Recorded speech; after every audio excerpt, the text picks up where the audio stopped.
இந்த வீடியோவில் எப்போதும் ஒரே மாதிரி மாலை கட்டாமல் வித்தியாசமான முறையில் எருக்கம்பூக்களை வச்சு மாலை கட்டுறது எப்படிங்கிறத பற்றி பார்ப்போம்.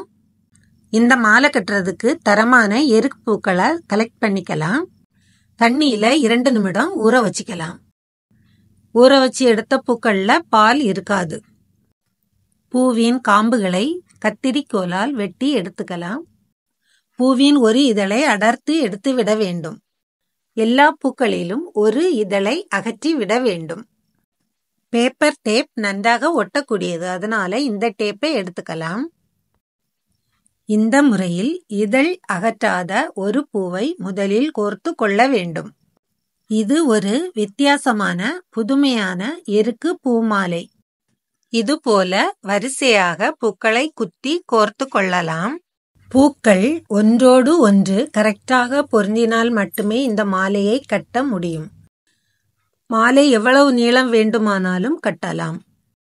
இந்த முறையில் இதழ் அகற்றிய பூக்களை வரிசையாக கோர்க்க வேண்டும். இந்த முறையில் பூவில் நூலை கரெக்டாக குத்தி எடுக்க வேண்டும். அப்போதுதான் இந்த மாலையை கரெக்டாக கட்ட முடியும். பலவிதமான பூக்களை வைத்து பலவிதமாக கட்டிய பூமாலை வீடியோக்கள் ஜெய்கா தமிழ் சேனலில் உள்ளது.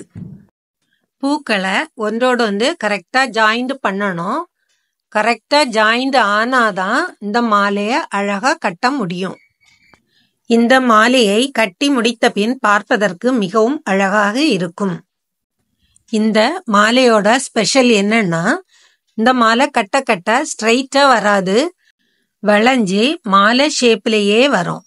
இந்த முறையில் கோர்த்தால் மட்டுமே பூக்கள் ஒன்றோடு ஒன்று கரெக்டாக பொருந்தும்.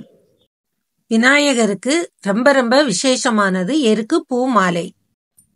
இது ஒரு அழகான புதுமையான பூமாலை. ட்ரை பண்ணி பாருங்க.